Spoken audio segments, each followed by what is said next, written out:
Greetings, everyone. My name is Justin. I'm from the Philippines. I'm an international foundation program student, and I'm also the student ambassador for the course. I'm joined by. Leslie, and I'm the assistant program director for the International Foundation Program and also a lecturer in the academic skills and academic English modules. Today, we're going to talk about the International Foundation Program and some of the general questions on what would students want to know and what to expect on the course. So, before we start, could you please provide a course overview? Yes, of course. So the International Foundation Program is for students that are international students that don't quite meet the academic requirements for their academic programs or their undergraduate degree programs. Um, those students will come to the university to study their foundation course. It's an in house foundation, meaning that they will be taught by experts in the fields. They will have access to all of the sources on campus, including the library, the sports park, all of the different societies that are on campus as well, cafes, and things like that. So you will be a University of Reading student from day one. Thank you for that. Next question. What should international students expect to gain on the IFP?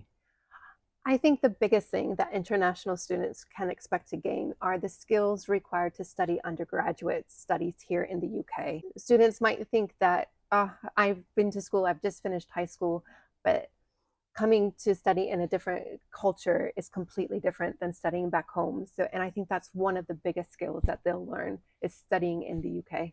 I agree, since when I first came here, I had to adjust to everything and how to study in this new learning environment. So I guess the IFP is such a help for that. Next question. What are the most popular modules on the course and why are they special? I think it depends on what degree program the students are going to be studying, and that determines what they will think are going to be the most popular. But we have modules from sociology and politics, we have psychology, we have chemistry and biology, we have business and statistics and data science. We also have law modules. I agree, since I myself I'm taking business and data science this year. So but my progression degree is computer science and I just took business as a side module. So next question. What does the normal assessment look like throughout the different modules? I think you'll have a better chance of answering this question, Justin, but I can tell you that the assessments are completely different on different modules depending what your degree program is going to be. For instance, all students have to take academic skills. As Justin, Yeah. you have to do a presentation in semester one, and then you have to write a research report in semester two. Other modules, you might have end of semester exam and then another end of year exam. You might have to do different essay writings or other coursework. Do you have to do for your statistics and data science and business modules? For business, semester one, we had formative assessments where we present in front of the entire class. We had two of those, and we had an exam after that. And this semester, we are gonna do a marketing report on a store here at town, and we're gonna observe how they work and everything. For data science, we have a coursework where we have to code, and we're gonna have this next week. But for semester one, last semester, we had to make a report using PowerPoint, Excel, and Word document. Next question. What are the most popular degree progressions after completing the IFP?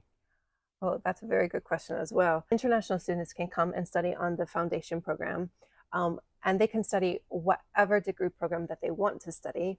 They could study anywhere from bioveterinarian, law, agriculture, archaeology, museum studies, food science. But I think our most popular ones will be computer science, architectural engineering, and probably pharmacy.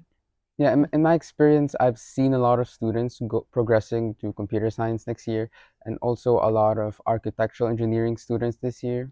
I think it also depends on what modules you're taking. Yeah, So I guess since you're not so. taking the science modules, you might But not see yeah, some of the other I guess students as so. much. So Justin, what are your normal class sizes? Well, it really depends on the module, and as you said, like it varies on the progression degree. So for my business class, we have seminar and lecture, where the lecture has like a lot of students, like 50 plus, 60 plus students, And we also have seminars which range from 10 to 15 or sometimes even 7.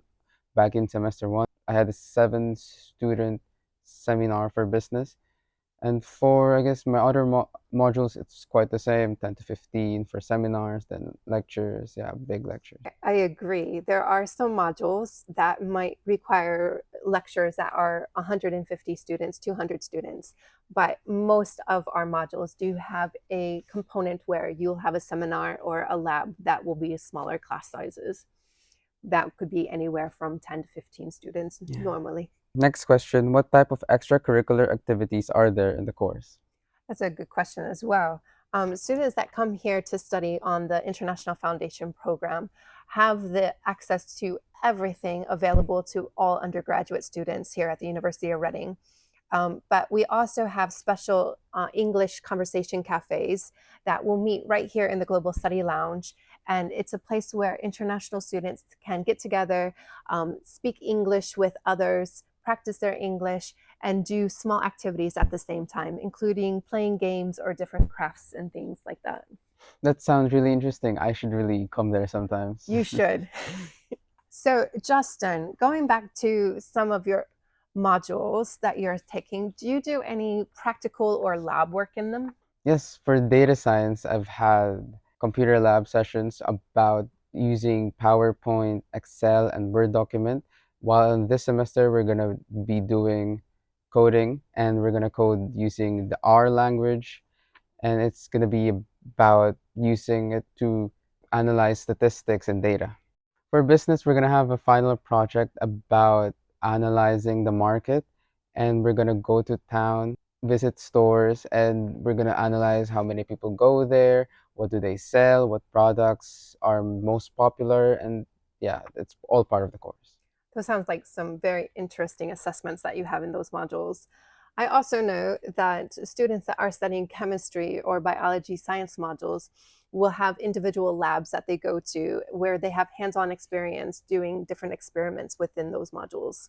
So you study different modules. Yes. You are doing different assessments in those modules. Yes. But what do you think is the most important skill that students take away from the IFP, the International Foundation Program? Well, for me, the most important thing that I've learned is probably time management. That's a really important skill, especially since sometimes each week it's gonna be a different schedule, and the schedules are gonna change, so you have to adjust. So you have to adjust for everything and learn every single module for each week. And time management is really a key to that.